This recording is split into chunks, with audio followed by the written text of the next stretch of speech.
Sí, se ve bien. ¿Veis todos bien la pantalla, verdad? Sí. Vale. Bueno, pues buenos días de nuevo. Hace unos días que, bueno, hay muchas caras nuevas, pero otras que ya son habituales de nuestros cafés. Hoy tenemos un café especial, como os lo habíamos comunicado la semana pasada. Agradecemos que hayáis podido sacar un huequito pues, para estar en Rubia Asociados, sobre todo teniendo presente las agendas que llevamos a pocos días del Viernes de Dolores, del comienzo de la Semana Santa y con demasiados actos y las agendas tan apretadas de todo el mundo. Hoy hemos hecho un café un poco más exclusivo, con la temática que no viene siendo habitual, pero no menos importante, que es pues, la pasión de Jesucristo desde la historia, la medicina y la fe. Queríamos aportar nuestro granito de arena desde nuestra marca y desde Rubia Asociados en la Cuaresma y acercar un poco a la sociedad civil y a todas las personas que siempre nos acompañan pues, a un tema apasionante. Y pues bueno, hemos considerado que hoy era un buen día. Está recién llegado de Palma de Mallorca, pudimos escucharlo en el Colegio de Médicos hace unas semanas, que estaba el salón de actos lleno y fue una intervención espectacular. Brevemente os informo que tenéis a un médico de profesión, Javier Palomar, vinculado al Virgen del Rocío y sobre todo a urgencias de traumatología muchísimos años, médico de familia, padre de familia y bueno, abuelo.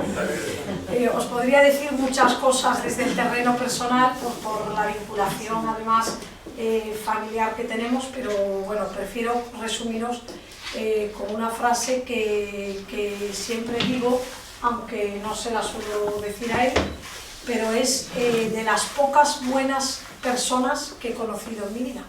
De las pocas buenas personas que he conocido en mi vida. Quiere decir que tiene que ser una gran persona. Tu marido está exento, ¿no? Tu marido está exento, ¿no? Mi marido está exento 100% siempre de todas las afirmaciones que yo hago. Entre otras cosas porque el matrimonio es un camino para hacer juntos, pero no siempre en la misma sintonía. Es decir, que cada uno puede decir lo que quiere respetuosamente. Y de hecho no está obligado ni sometido en ningún momento. Con mucha cara de pena que pones.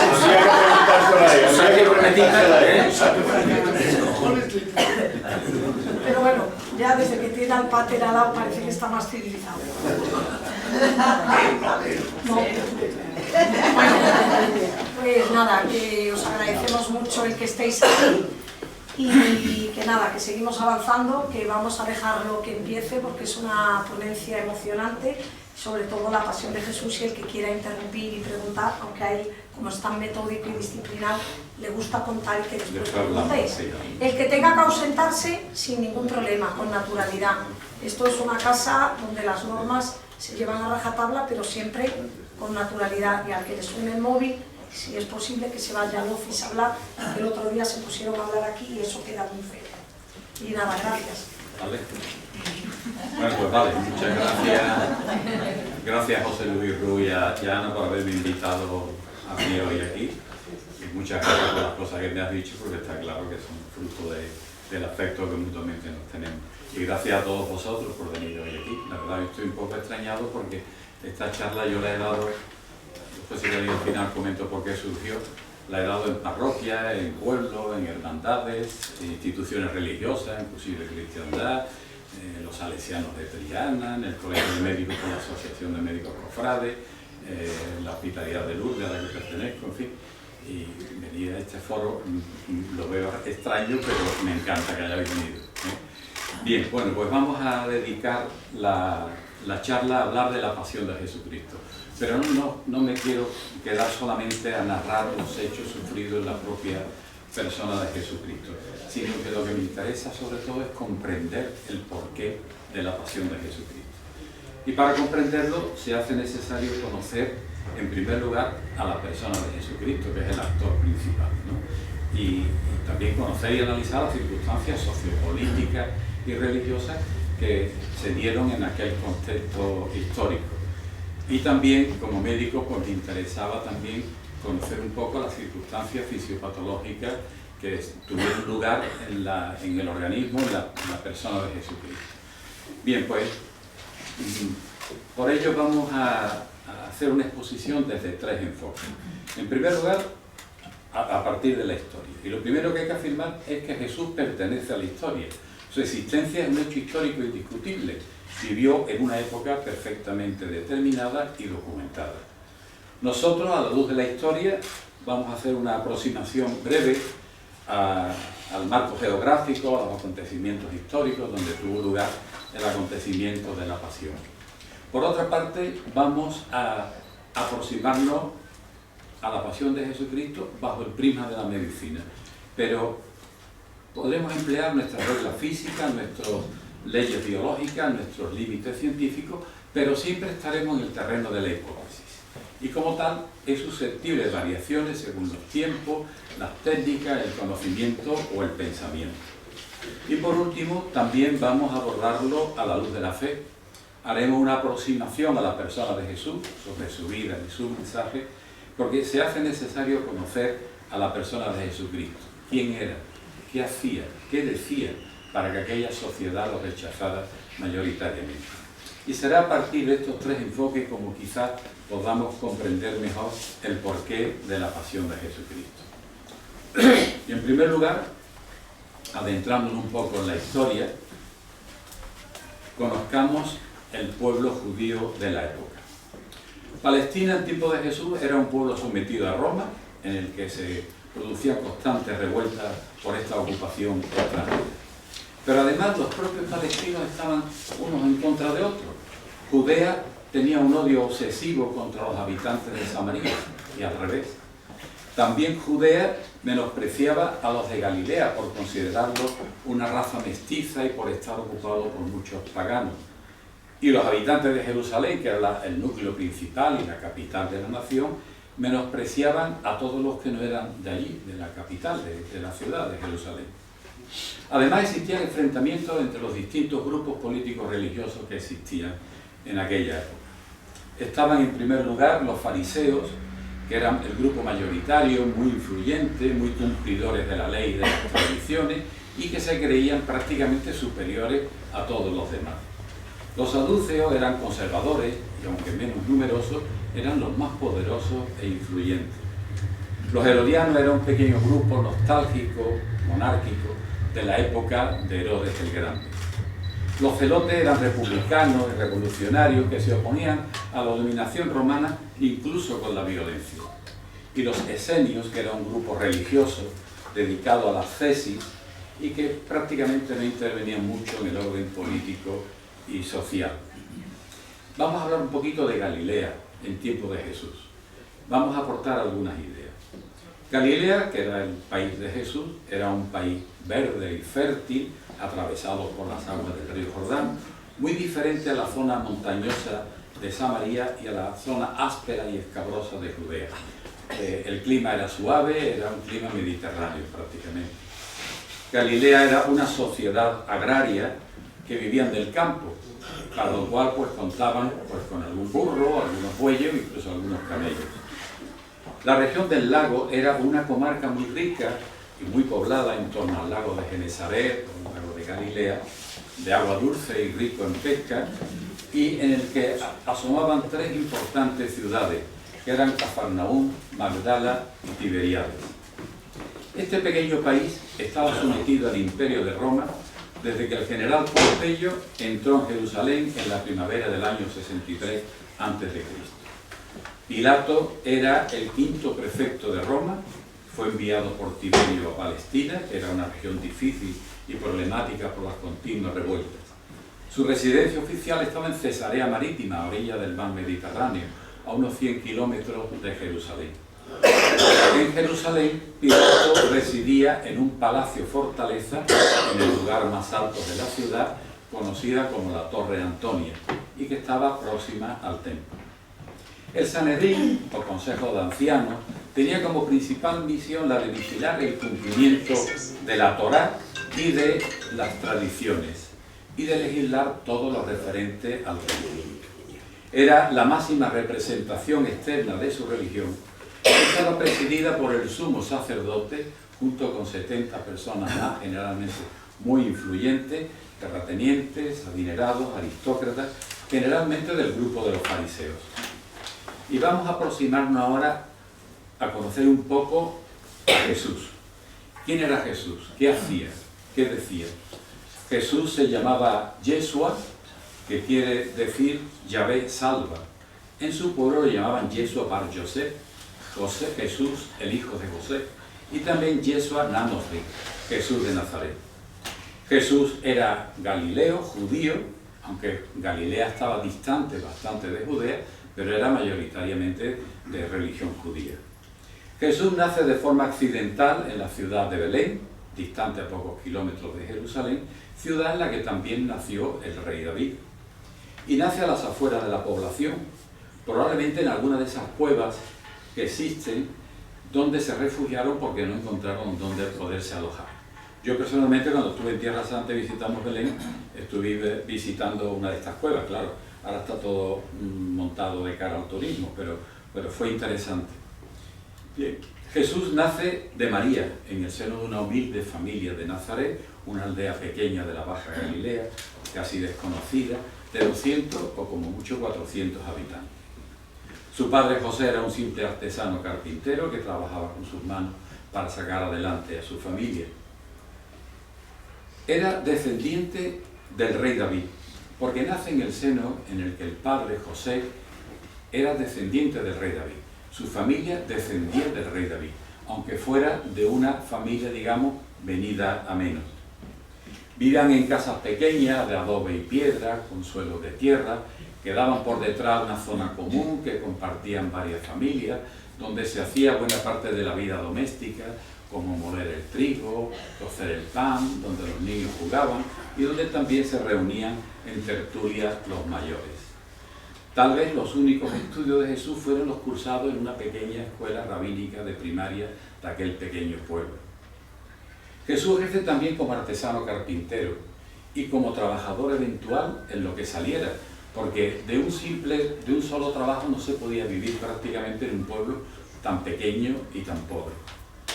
Cuando tenía 28 o 30 años, salió de su aldea, de Nazaret, y comenzó una intensa vida pública para dar a conocer lo que él llama el reino de Dios.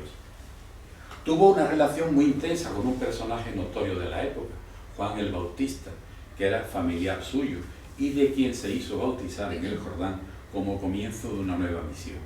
Mientras era bautizado, se oyó una voz en el cielo que decía: "Este es mi Hijo amado". Al principio escogió a 12 discípulos más íntimos, después lo hizo con muchos otros más, para que le ayudaran en la misión de anunciar esa buena noticia del reino de Dios. Se cree que Jesús dedicó unos 3 años a una intensa vida pública anunciando ese reino de Dios. Esa fue la pasión de su vida, la causa a la que se dedicó en cuerpo y alma. Jesús no se casó, lo cual tuvo que desconcertar a su familia, porque los judíos tenían una visión muy positiva del matrimonio y de la familia. Sin embargo, Jesús opta por una vida célibe para dedicarse por entero a su proyecto. Ello le llevó a recorrer caminos y ciudades en Galilea, anunciando a aquella pobre gente una noticia que le quema por dentro: la cercanía de un Dios que es Padre, que perdona y que viene a liberar a su pueblo de tanto sufrimiento. Su firme defensa y acogida preferente a los últimos de aquella sociedad y su condena a la vida suntuosa de los ricos de las ciudades era un desafío público a aquel programa sociopolítico que, impulsado por Herodes Antipas, favorecía los intereses de los más poderosos y un día en la indigencia a los más débiles. Jesús no explicó directamente su experiencia del reino de Dios porque no resultaba fácil comunicar mediante conceptos verbales lo que él vivía en su interior. Por eso acudió a un lenguaje poético a través de bellas metáforas, hermosas parábolas, mediante las cuales proclamaba la misericordia de Dios, lo cual cautivaba y seducía a la gente. Pero Jesús habla también con hechos, porque la misericordia de Dios no es una bella teoría, sino una fascinante realidad. Manifiesta que lo que a Dios le preocupa es el sufrimiento de los más desgraciados. Por eso cura enfermos y libera a la gente del mal y de la exclusión, porque la mayoría estaban excluidos de la sociedad y vivían a su suerte en situación de mendicidad, miseria y hambre. Ante esta actitud de acogida, pronto se acercaron a Jesús los más pobres de Galilea, jornaleros en paro, mujeres viudas abandonadas, mujeres estériles repudiadas por sus maridos, incluso obligadas a la prostitución por pura necesidad, niños huérfanos, mendigos y vagabundos sin techos, esclavos escapados de la opresión de sus amos. Para Jesús, esta pobre gente tiene que saber que el reino de Dios es también para ellos, un reino de justicia y de compasión, donde los pobres serán los primeros y los ricos y poderosos serán los últimos. Pero lo que provocó más escándalo y hostilidad hacia Jesús fue su amistad con los pecadores. La actitud de Jesús es sorprendente. No habla del pecado como algo que desata la ira de Dios, el enfado de Dios, sino que anuncia que en el reino de Dios hay también sitio para los pecadores. Buena parte de los pobres que rodeaban a Jesús, como hemos visto, eran mujeres indefensas, que vivían solas, sin recursos y privadas del apoyo de un varón.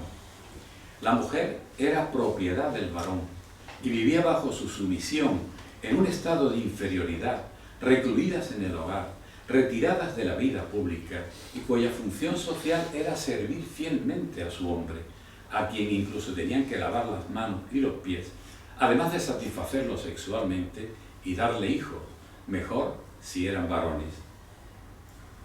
Además, la mujer, entonces, era considerada impura durante el periodo de la menstruación y durante la cuarentena, de tal manera que todo lo que tocaba en este estado era considerado impuro.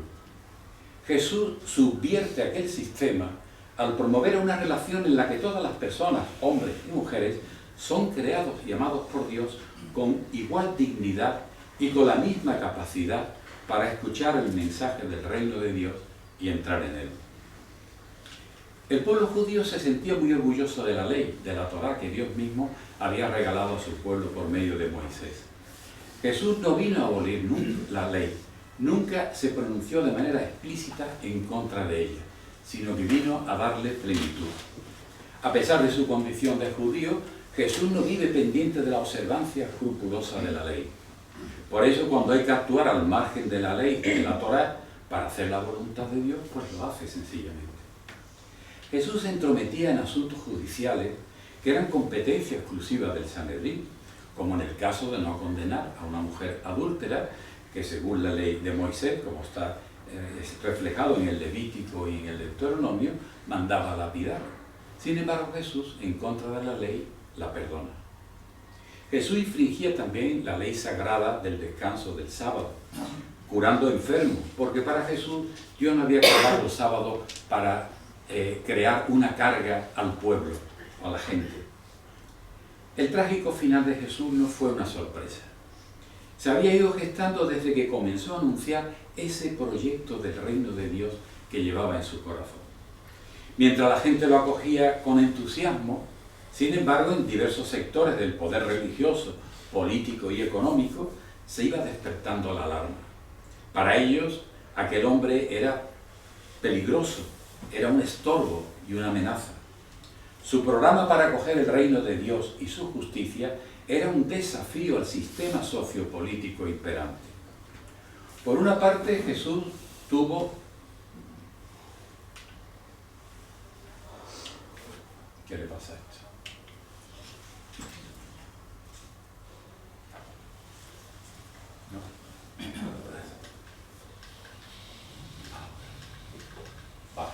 fariseos. Por una parte, Jesús entró en conflicto con los fariseos, muy preocupados en cumplir estrictamente las leyes y las tradiciones, porque Jesús no vive la ley judía como ellos, y esa conducta le desconcierta.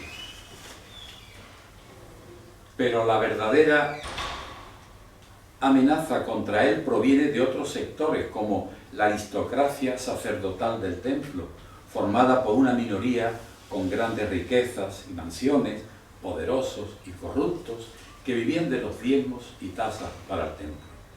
A ellos irritaba que Jesús estuviera al margen del sistema sacrificial del templo y que acogiera a los pecadores y que curara a los enfermos, cuya enfermedad era considerada por ellos como una consecuencia del pecado. Esto es muy curioso. El que estaba enfermo es porque había pecado, era una consecuencia del pecado.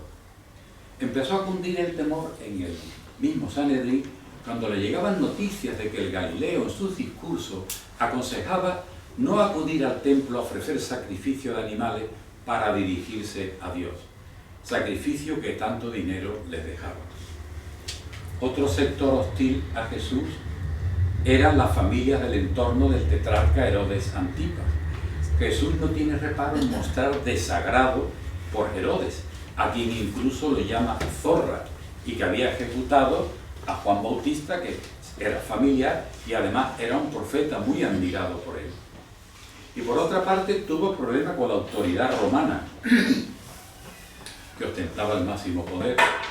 Era peligroso buscar una vida digna y justa para los últimos, como proponía Jesús, en oposición a la autoridad romana, a la que no le interesaba lo más mínimo ningún cambio en el imperio.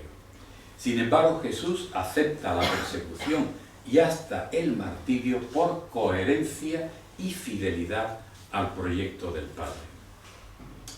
En la primavera del año 30, en la víspera de la Pascua, Jesús estaba en Betania, acompañado de sus discípulos, y decide ir con este grupo de discípulos a Jerusalén como peregrinos, con motivo de la fiesta de la Pascua, a pesar de que es consciente del peligro que eso supone para él.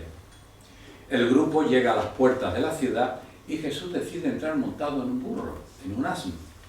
Mientras, contagiado quizá por el clima festivo de la Pascua y enardecido por la pronta llegada del reino, sus seguidores y algunos de los peregrinos la aclaman de forma espontánea con gritos y cánticos de Hosanna, bendito el que viene en el nombre del Señor. Entre la multitud había también fariseos y policías del templo, que al oír los gritos y los cánticos se abrieron paso entre la gente hasta llegar a Jesús para decirle: reprende a tus discípulos. Jesús, impasible, contestó: si ellos callan, gritarán las piedras.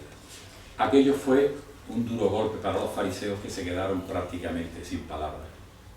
Poco después sucede algo más grave y que va a desencadenar su detención. Se acercaron al templo, donde se celebraban sacrificios a diario en reparación de los pecados del pueblo y que lógicamente aumentaban en estos días de la Pascua.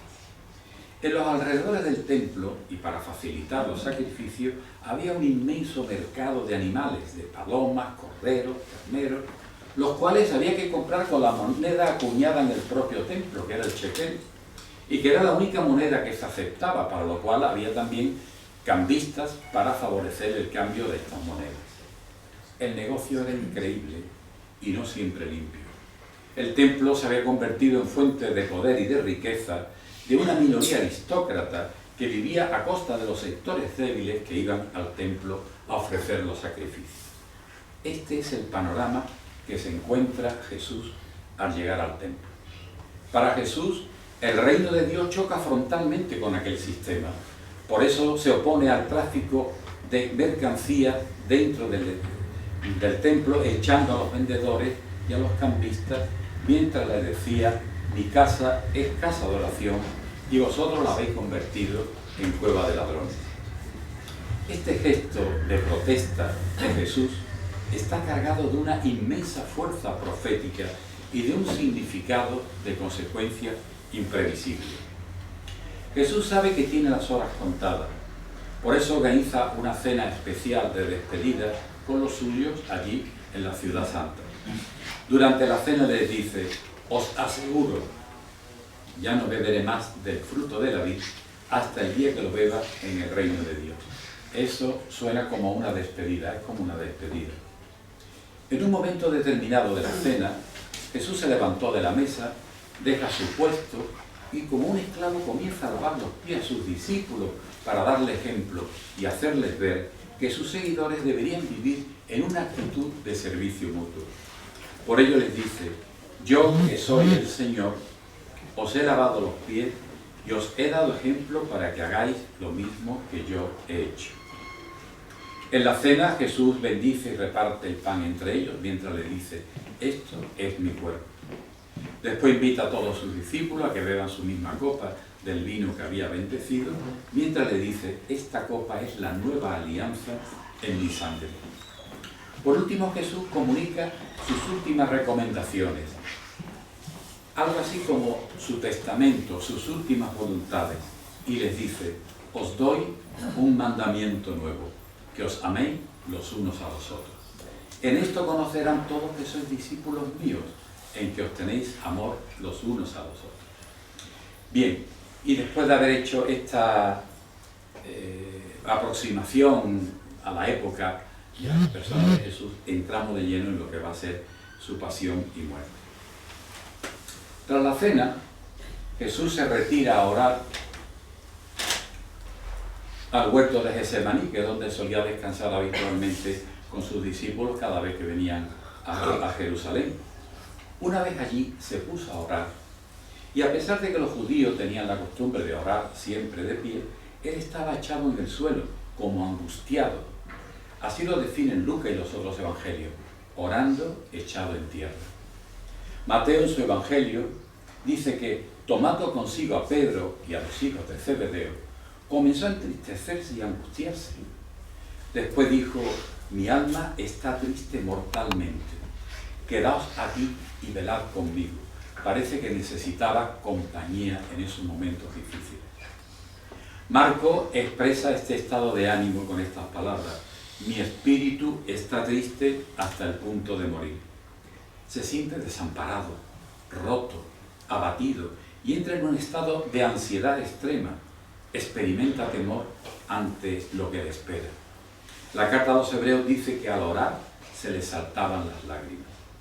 No podemos olvidar que también era hombre y como tal desea vivir y no morir, porque aprecia la vida como un regalo de Dios.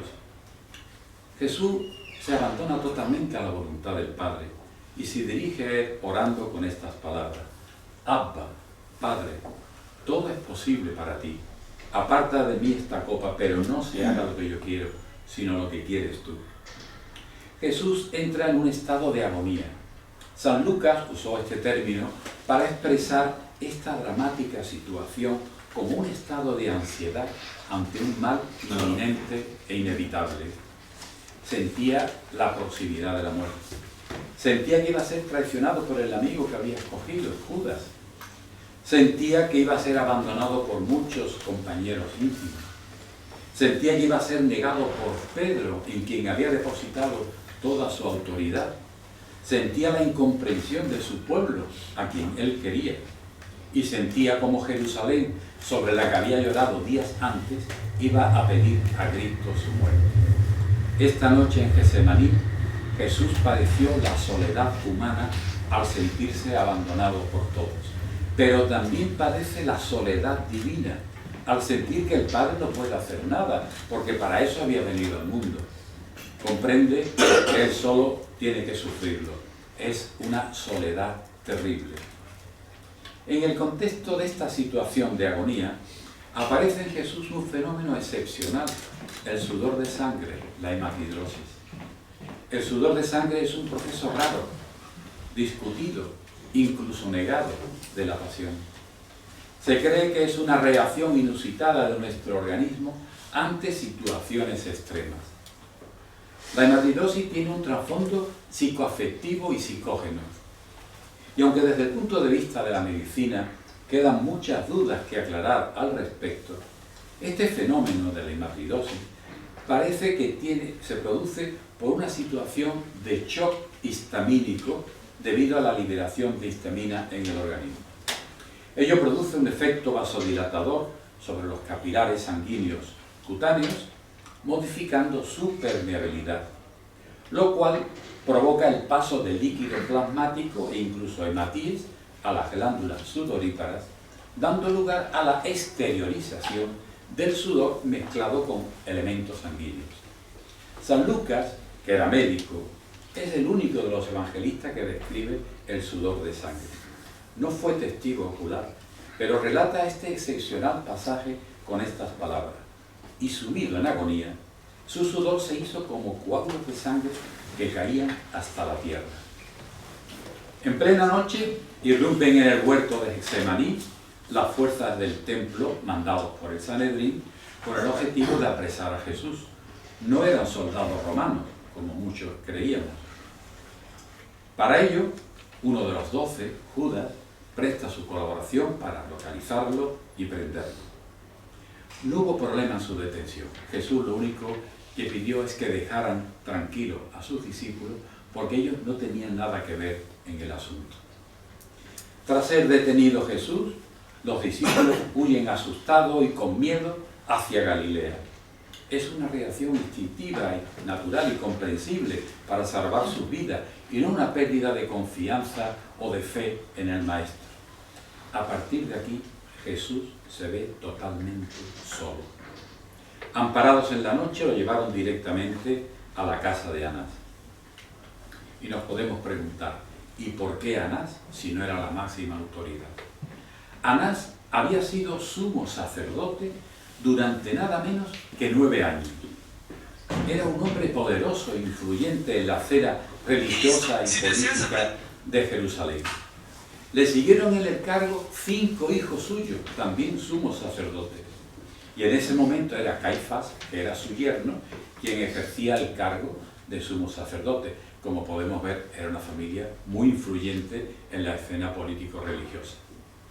Seguramente Anás tenía mucho interés en conocer al tal Jesús del que le habían llegado noticias, pero ante él Jesús prácticamente no contestó nada, hasta el extremo de que un guardia le dio una bofetada en la cara.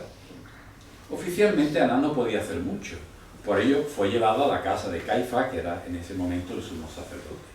Es en este traslado de Anás a Caifás cuando se cruza con Pedro, que estaba en un patio adyacente, calentándose allí, y tiene lugar lo que conocemos como las negaciones de Pedro. Jesús es sometido a juicio en el Sanedrín, en el palacio de Caifás, que estaba anexo al templo. En el juicio se le pregunta a Jesús sobre su doctrina y sobre sus discípulos, preguntas a las que no responde. Allí recibe golpes, salivazos, insultos y burlas como falso profeta.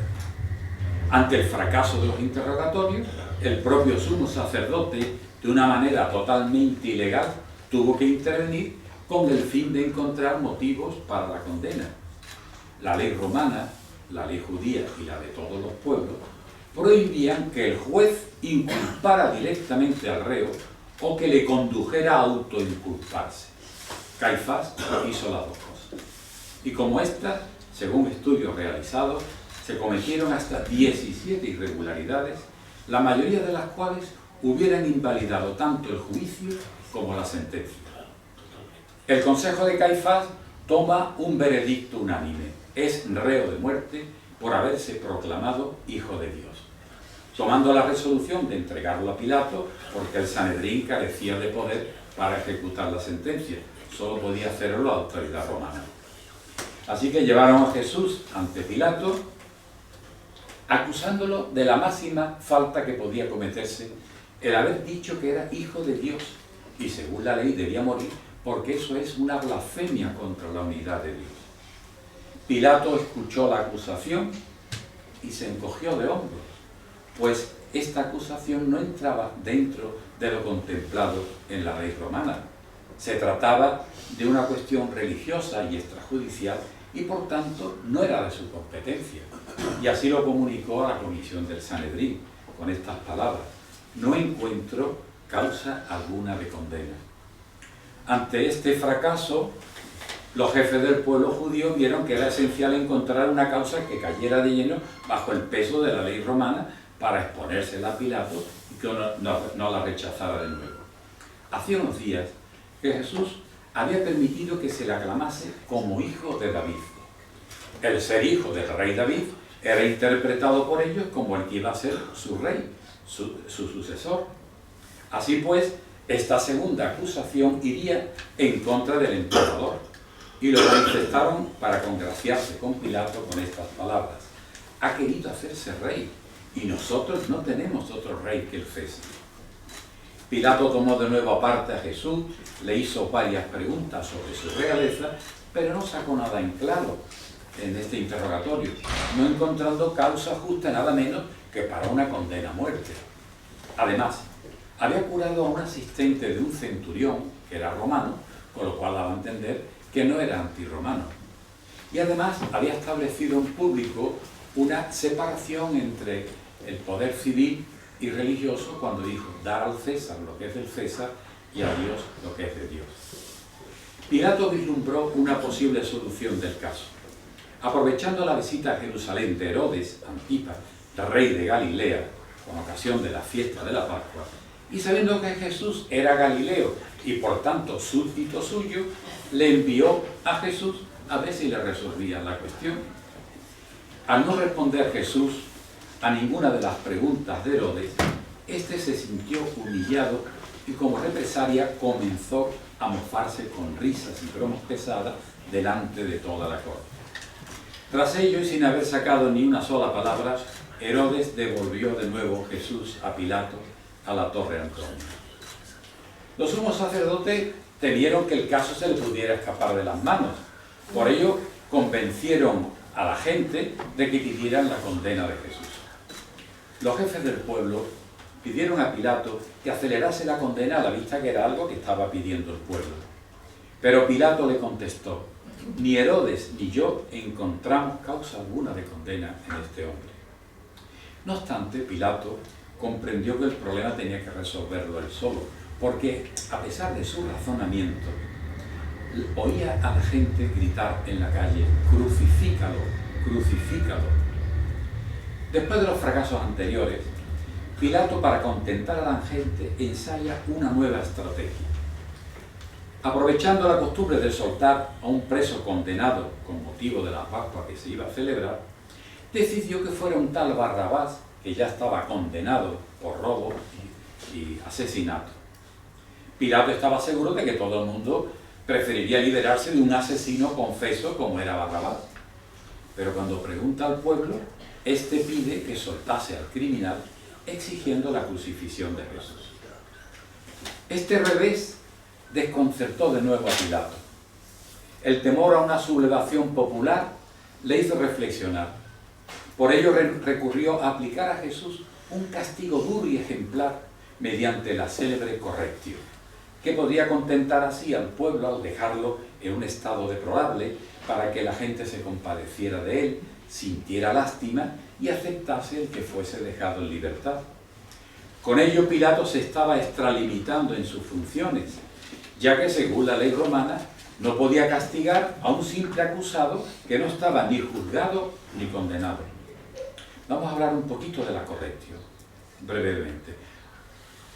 La flagelación en público era considerada como lo más denigrante e ignominioso a la que una persona podía ser sometida. El castigo de la flagelación fue impuesto por Pilato según las normas romanas y no como determinaba la ley judía. La flagelación era ejecutada por legionarios especializados, denominados líctores. A los condenados a muerte por crucifixión se les flagelaba en el trayecto hasta el lugar de la crucifixión. Las normas de la flagelación para el pueblo judío estaban dictadas en el Deuteronomio. Según ello, el número máximo de golpes permitido era de 40. Sin embargo, la flagelación para la ley romana difería de la de los hebreos. Esta estaba regulada en la ley Porcia del año 195 a.C. y de la ley Sempronia del año 123 a.C., que determinaban, entre otras cosas, que ninguna persona podía ser flagelada hasta llegar a morir. Respecto al instrumento utilizado, no hay nada escrito en los evangelios, por lo que tenemos que basarnos en escritos de los cronistas de aquella época. Y aunque estos instrumentos eran diversos, parece que en el caso de Jesús, el instrumento utilizado para la flagelación fue el flagrum traxilatum, que era el más humillante y traumatizante de todos. Se componía de un mango corto de madera, en el que estaban fijas 3 o 5 correas de cuero o de piel de becerro, de unos 50 centímetros, y en cuyas puntas tenían bolas de plomo o huesecillos de astrágalo de carnero. Jesús es conducido al llamado patio enlosado del pretorio romano para proceder a la flagelación. Siguiendo la costumbre romana, la posición adoptada por el reo para ser flagelado solía ser desnudo de cintura para arriba, atado con las manos a un poste o una columna, con las manos a la altura de la cabeza, encorvado para una mayor exposición de la espalda, y así en esta posición el daño causado fuera el mayor posible. Aunque he quitado muchos datos médicos para no alargar mucho, sin embargo me voy a referir principalmente a las lesiones producidas por la flagelación, porque realmente es un politraumatismo muy severo al que fue sometido Jesús y del que se van a derivar muchas consecuencias posteriormente. Las bolas del plomo machacaron el cuerpo de Jesús, provocando lesiones sobre la superficie corporal, en la epidermis, en el tejido celular subcutáneo y en las masas musculares. Esas lesiones pudieron ser desde irritaciones, escoriaciones, equimosis, hematomas, heridas incisocontusas, desgarros, colgajos, incluso pérdida de tejido. Dependiendo de la intensidad y de la violencia de los golpes, podían provocar también lesiones en órganos internos, por ejemplo en el tórax, sobre los pulmones y la pleura, que lo envuelve, afectando por tanto a la respiración, y también sobre el corazón y el pericardio, que lo envuelve, pudiendo afectar a la contractilidad cardíaca. Y si los golpes fueran de una intensidad grande y según el lugar, pues podían provocar lesiones también en vísceras abdominales, como los riñones, el hígado o el bazo. Al estar la piel ricamente inervada por terminaciones nerviosas, todos estos traumatismos provocan estímulos dolorosos intensísimos que por las conducciones nerviosas llegan al cerebro, lo que repercute gravemente sobre el equilibrio nervioso. Igualmente, al estar muy vascularizados los tejidos y los órganos, estas múltiples heridas y hematomas van a provocar pérdidas importantes de sangre con disminución del contenido sanguíneo en el sistema circulatorio, que puede provocar disminución de la tensión arterial, una hipotensión. Podemos concluir que con toda probabilidad, de no haber sido crucificado Jesús, hubiera muerto en pocas horas tras haber sido sometido a un politraumatismo tan severo por esta flagelación tan atroz y tan descarnada. Después de aplicado el castigo de la flagelación, Pilato presentó a Jesús al pueblo. Jesús estaba en un estado lamentable, extenuado, exhausto, desfigurado, casi irreconocible por la sangre, las heridas y casi sin poderse sostener en pie por un estado de debilidad extrema, una piltrafa de hombre. Pilato se dirige al pueblo diciendo: Ecce homo, he ahí al hombre. Pero ni siquiera en este estado deplorable se compadeció la gente de Jesús. Es más, los gritos arreciaban: crucifícalo, crucifícalo, si lo sueltas no eres amigo del César. Pilato, no sabiendo ya qué hacer, pregunta: pero a vuestro rey voy a crucificar. Y la gente repitiendo una y otra vez en tono amenazante: crucifícalo, crucifícalo. Pilato, temiendo una revuelta popular que podía terminar con derramamiento de sangre y que podía llegar a oídos de Roma, lo cual podía suponer la pérdida del cargo y, lo que es peor, la pérdida de su vida, se vio obligado, en contra de su voluntad, a aplicar la pena de muerte por crucifixión. Realmente es que no podía hacer otra cosa. Pilato, sentado en el protribunalis, pronunció la sentencia de muerte. Jesús escucha la sentencia aterrado. Sabe muy bien lo que es la crucifixión, la ejecución más terrible y temida en aquel tiempo, la muerte más miserable de todas. No era una simple ejecución, sino una lenta tortura y una prolongada agonía. Una vez dictada la condena legal a muerte, Jesús pierde todos los derechos humanos y sociales como persona. Allí, dentro del pretorio, va a tener lugar una fiesta macabra. Tras la flagelación, sufre Jesús un acto humillante protagonizado por parte de los legionarios romanos, que eran sus guardianes, y motivado por la causa de su condena, su realeza. Y como tal rey, surge la broma pesada de burlarse de él. Lo humillaron sentándolo en una especie de trono, le quitaron sus vestiduras para ponerle una capa o clámide roja escarlata a modo de manto real y los signos externos de la realeza. Un cetro real en la mano, hecho con un palo o una caña, y una corona sobre su cabeza que hicieron con ramas secas atadas entre sí. Y tras ello, como relatan los evangelios, se arrodillaban delante de él con el mayor sarcasmo y sadismo, haciendo el teatro de rendirle pleitesía. Las risotadas y blasfemias se acompañaron de toda clase de insultos, injurias, salivazos, golpes y patadas, mientras le decían: «Salve, rey de los judíos». La corona, al parecer, no tenía la forma clásica de franja o diadema redonda que estamos acostumbrados a ver, sino que tenía más bien forma de capacete, casco o píleus, el cual abarcaría todo el cuero cabelludo. La opinión más aceptada es que posiblemente las ramas que utilizaron para confeccionar la corona fueran del Cicistus vulgaris, que se da en Palestina y que después se le llamó Spina Christi, que es un arbusto que posee espinas grandes y rectas. Las espinas de la corona provocaron también sobre el cuero cabelludo nuevas heridas que le produjeron más dolor y más pérdida sanguínea. No olvidemos que el cuero cabelludo es una de las zonas más vascularizadas del cuerpo y por las que se suele sangrar abundantemente cuando se producen heridas. Tras la flagelación había que proceder a la crucifixión. La pena de morir en la cruz ya fue aplicada desde antiguo, en la época de los fenicios y los cartagineses, y adoptada por Roma desde las guerras púnicas. Este suplicio perduró hasta el año 330, en que fue abolido por Constantino. Para ejecutar la pena de la crucifixión, normalmente se nombraba un piquete de como mínimo 4 legionarios, llamados cuaternios, encabezados por un centurión, los cuales se encargaban del traslado del reo hasta el lugar de la crucifixión y de ejecutar la propia sentencia. Según la ley romana, el condenado estaba obligado a llevar la cruz. Desde la Torre Antonia, lugar donde estaba encarcelado Jesús, se pone en marcha la comitiva camino del Gólgota. El trayecto es relativamente corto, 500-800 metros.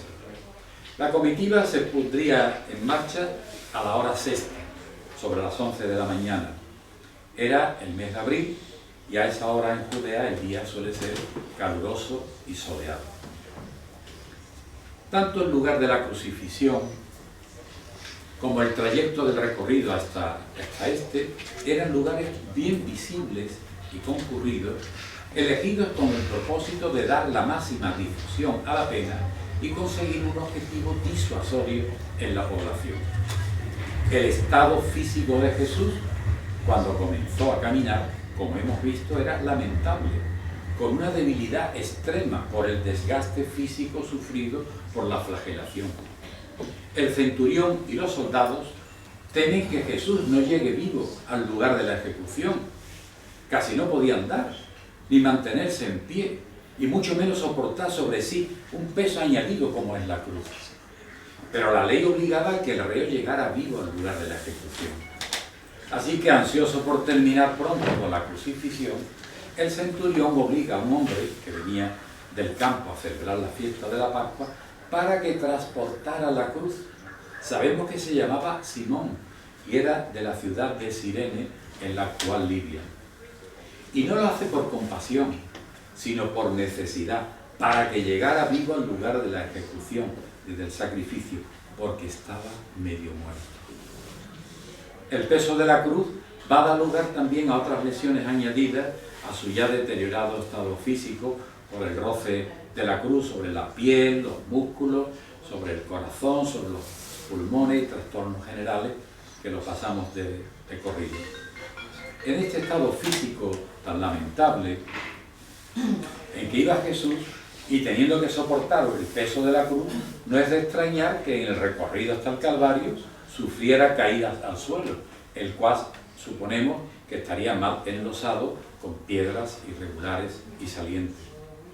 Las lesiones provocadas por las caídas se localizan principalmente en las rodillas, en las manos, en los codos, en las caras, en el costado, en las caderas, y estas lesiones pudieron ser desde simples contusiones o erosiones hasta abrasiones o heridas más profundas. Una tradición medieval afirma que en el recorrido del Calvario hubo una mujer valiente llamada Verónica que surgió de entre la multitud y limpió la cara sudorosa y polvorienta de Jesús. La verdad es que nada de esto dicen los evangelios.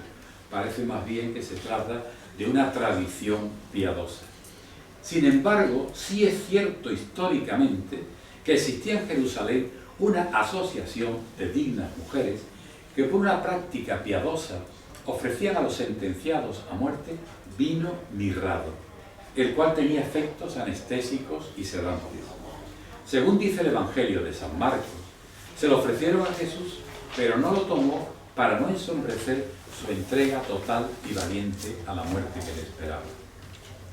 La única fuente que tenemos para saber cómo era la cruz de Jesús son los Evangelios, pero esto no dice nada sobre las características de la cruz, tan solo dice que lo llevaron a crucificar. Por estudios realizados parece ser que la cruz no era tal como la entendemos ahora, ya que se hacía en el momento de la crucifixión uniendo los dos maderos que la componen. El madero vertical o estipe, que normalmente solía estar ya clavado en el lugar del suplicio, y el madero horizontal o patíbulo, que era llevado por el propio reo hasta el lugar desde el lugar del encarcelamiento hasta el lugar de la ejecución. Respecto al lugar de la ejecución, los evangelistas solo afirman que al llegar al Gólgota, al lugar de la calavera, lo crucificaron. El Gólgota, en español el Calvario, era un montículo a las afueras de Jerusalén, próximo a la muralla, y por delante pasaba un camino muy concurrido que llevaba hasta la puerta de Efraín. Cuando Jesús llega al sitio de la crucifixión, según la costumbre, le despojan de sus vestiduras. No se sabe si Jesucristo fue crucificado completamente desnudo, como era costumbre entre los romanos. Los judíos, por razones de pudor, dejaban al ajusticiado con un paño por la cintura o perizonium, que posteriormente se le vino a llamar paño de pureza. Con Jesús se hizo lo que se hacía con cualquier condenado. Llegado al lugar del suplicio, lo tumban en el suelo, extienden los brazos sobre el travesaño horizontal y con clavos largos lo clavan por las muñecas. La crucifixión romana se realizaba casi exclusivamente con clavos. Así lo describen Flavio Josefo, Séneca y otros. Para fijar al condenado a la cruz, los soldados romanos utilizaban clavos de carpintería. Se llamaba clavi travale y que solía tener entre 12 y 18 centímetros de largo y 1 centímetro de diámetro. Siempre ha existido la polémica sobre dónde se lo clavaron, lo cual ha dado lugar a numerosas investigaciones desde el punto de vista médico-legal, histórico y antropológico. Se han hecho experimentos forenses sobre cadáveres clavados sobre las palmas de las manos y la gran mayoría terminaban desgarrándose entre los músculos existentes entre los huesos metacarpianos, los músculos lumbricales. Si se clavaba entre la palma de la mano, lo normal era que por el peso se desgarrara y se desclavara. Otros expertos señalan que debió haber sido clavado atravesándole las articulaciones del carpo, entre los huesos grande, piramidal, semilunar y ganchoso, que están unidos entre sí por unos ligamentos. Es el espacio de Destot en el carpo. Otros, sin embargo, piensan que este espacio es pequeño como para que se pueda clavar a través de él, admitiendo la hipótesis de que el clavo pudo entrar en el amplio espacio formado en la articulación radio-cubital, entre el radio y el cúbito, que es amplia y soporta perfectamente el cuerpo de una persona. En el caso de Jesús, según estudios realizados por Bardet en la Sábana Santa, apuntan a que los pies fueron fijados juntos, con el pie derecho sobre la cruz y el izquierdo sobre el derecho, y atravesados por un solo clavo, seguramente en el segundo, como mucho, tercer espacio, en el tercer espacio metatarsiano, y sin ménsula. La ménsula en algunos es lo que se pone para apoyar, ponerse de pie en la cruz. En este caso no había ménsula para apoyarse. Bien, pues las consecuencias de que un clavo como el que hemos descrito atraviese la muñeca, las manos, van a producir heridas inciso-contusas y desgarros en la piel, tejidos subcutáneos, músculos, tendones, vasos sanguíneos.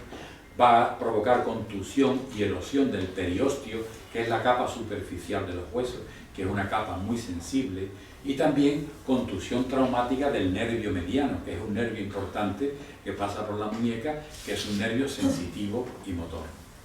Estas lesiones van a provocar un dolor intensísimo, un dolor de carácter eléctrico, explosivo y constante, y que aumentaría con los movimientos del crucificado, y que van a ocasionar estímulos nerviosos que por conducción de los nervios van a llegar al sistema nervioso y que van a conducir en el cerebro, provocar incluso cuadros sincopal por pérdida de conciencia por vasodilatación refleja. Además, estos efectos hay que multiplicarlo por 2, puesto que fue crucificado en las dos muñecas. Y lógicamente las consecuencias de los clavos en el pie son superponibles a los que hemos descrito en las manos. La posición del crucificado supone que el cuerpo está sujeto principalmente por los miembros superiores y el tórax sufre una contracción casi permanente de la musculatura intercostal y del diafragma, quedando casi en una inspiración permanente, lo cual dificulta enormemente la respiración, ya de por sí muy comprometida. En la parte superior de la cruz se colocaba la tablilla o titulus con la causa de la muerte, para que todo el mundo supiera por qué habían condenado a aquella persona. En el caso de Jesús fue el mismo Pilato, quien mandó a escribir la frase Jesús el Nazareno, Rey de los Judíos. Estaba escrito en hebreo, que era la lengua oficial, la lengua sagrada en el templo, en latín, que era la lengua oficial del Imperio Romano, y en griego, que era la lengua común de los pueblos de Oriente. El propio Pilato mantuvo este texto a pesar de las protestas de los acusadores que decían: no escriba Rey de los Judíos, sino que él dice que es Rey de los Judíos. A lo que Pilato contestó: lo escrito, escrito está. Terminada la crucifixión, ya solo queda esperar. Jesús ha sido clavado sobre las 12 del mediodía. Mientras tanto, según los evangelios, se reparten los vestidos de Jesús echando la suerte, porque existía la costumbre de que las pertenencias que llevaban los ajusticiados se las repartían los guardias que los custodiaban como propina o panicularia. Durante este tiempo, Jesús dijo las 7 frases cortas que conocemos como las 7 palabras y que han quedado escritas. La primera, mirando abajo a los soldados romanos mientras echaban a suerte la ropa: Padre, perdónalos porque no saben lo que hacen. La segunda, dirigida al ladrón arrepentido: hoy estarás conmigo en el paraíso. La tercera, mirando al joven Juan, su apóstol amado: he ahí a tu madre. Y mirando a María, su madre: mujer, ahí tienes a tu hija. La cuarta frase proviene del comienzo del Salmo 22. Dios mío, ¿por qué me has abandonado? Jesús da su quinta exclamación: tengo sed. La sensación de sed responde a un hecho real. Jesucristo estaba en completo ayuno desde la última cena. Se había perdido gran cantidad de líquidos por la sudoración y por la sangre. Todo ello pudo provocar una intensa sed por deshidratación. Cuentan Juan y Marcos, los evangelios, que había allí una vasija llena de vinagre, sujetaron a una caña, una esponja, la empaparon en el vinagre y se la acercaron a la boca, pero la rechazó. La mayor parte de los historiadores están de acuerdo en que lo que le dieron a beber a Jesús en la cruz era la posca, que era una bebida que habitualmente tenían los soldados durante las guardias porque les estaba prohibido tomar alcohol. Esta bebida, la posca, contenía, entre otras cosas, un poco de vinagre. Parece ser que llevaba también huevo batido y otra serie de cosas. En definitiva, era una especie de reconstituyente. Durante las 3 largas horas de agonía en que tuvo Jesús en la cruz, se produce un fenómeno que nosotros los médicos llamamos la tetania, debido a una alcalosis respiratoria por hiperventilación. Cuando hay un estado de ansiedad, esto es lo que trabajamos en urgencia, lo hemos visto muchas veces. Cuando hay un estado de ansiedad, el enfermo hiperventila, y esa hiperventilación provoca una alcalosis respiratoria y consecuentemente los músculos empiezan a contraerse, los dedos de las manos encorvarse como garfios, todo ello además acompañado de unos dolores intensísimos. Estas contracturas musculares, como podemos comprender, dificultarían aún más la respiración, que ya estaba de por sí muy comprometida. Según los evangelistas, un grupo de discípulas de Jesús se encuentran en el escenario mirando desde lejos y permanecen allí hasta el final. Estaba María Magdalena, a la que tanto quería Jesús, María, la mujer de Alfeo, madre de Santiago el menor, Salomé, la mujer de Zebedeo, madre de Santiago y de Juan, María, la mujer de Cleofás, entre ellas estaba María, la madre de Jesús, y junto a ella una tía suya, hermana de su madre. Bien, pues la muerte de Jesús sobrevino en pocas horas. La muerte va a estar determinada por la suma de las múltiples lesiones que hemos ido explicando a lo largo de la pasión y que se fueron sucediendo en Jesús hasta llegar a hacer imposible la lucha por la vida. Todas las lesiones que hemos visto desde la martirosis, la crucifixión, o sea, la flagelación, la coronación, todas estas lesiones han ido sumando, provocando una situación muy comprometida. Los pulmones torturados y encharcados hicieron un esfuerzo para obtener dosis pequeñas de aire y de oxígeno, mientras el corazón luchó para poder bombear sangre y oxigenar los tejidos. Pero el cuerpo de Jesús se fue extinguiendo, sintiendo el escalofrío de la muerte correr por sus entrañas. Ante esta situación emite su 6ª frase: todo está cumplido. Su lucha apasionada por el reino de Dios tocaba a su fin. Con el último aliento de fuerza, Jesús emite su 7ª y última frase: Padre, en tus manos encomiendo mi espíritu. La situación se hizo irreversible. Su naturaleza joven no pudo soportar más y su corazón claudicó. Tras ello, como dicen los evangelios, inclinando la cabeza, expiró. En Palestina, los cadáveres no podían quedar en la cruz durante la noche porque así lo mandaba una ley basada en el Deuteronomio. Por ello, a quien no hubiera muerto antes del atardecer, le fracturaban las piernas a base de golpes para impedirle sustentarse sobre los pies, para respirar, impedir que las piernas participaran en la mecánica respiratoria y acelerar así la muerte por asfixia. Pero cuando llegaron a Jesús, vieron que no era necesario hacerlo porque ya estaba muerto. Pero sucedió un hecho chocante, como narra el Evangelio de Juan. Como le vieron ya muerto, no le quebraron las piernas, sino que uno de los soldados le dio con una lanza en el costado y al instante salió sangre y agua. La opinión de los expertos está también en la línea de que la lanzada se la dieron ya en estado post-mortem. Se le aceptó el golpe de lanza como golpe de gracia o de remate, porque ya estaba muerto, quizás para asegurarse de la muerte. A Juan, que fue testigo ocular de los hechos, le sorprendió de que del costado de Jesús ya muerto saliera sangre. Para que pudiera salir sangre del costado de Jesús cuando ya estaba muerto, la punta de la lanza debió entrar entre el quinto y el sexto espacio intercostal derecho, de abajo hacia arriba, hasta llegar a la aurícula derecha del corazón, cuya cavidad en los cadáveres suele contener sangre. Si la lanza hubiera sido en el lado izquierdo, hubiera llegado al ventrículo izquierdo, y los ventrículos en los cadáveres suelen estar vacíos y no hubiera salido sangre. Juan vio que además de sangre salía agua por la herida provocada por la lanza. Para explicar la salida de agua, se cree que como consecuencia de los traumatismos sufridos en el tórax por la flagelación, se pudo producir un acúmulo de líquido inflamatorio que tiene un aspecto acuoso y que quedaría en esa zona, en el espacio pleural.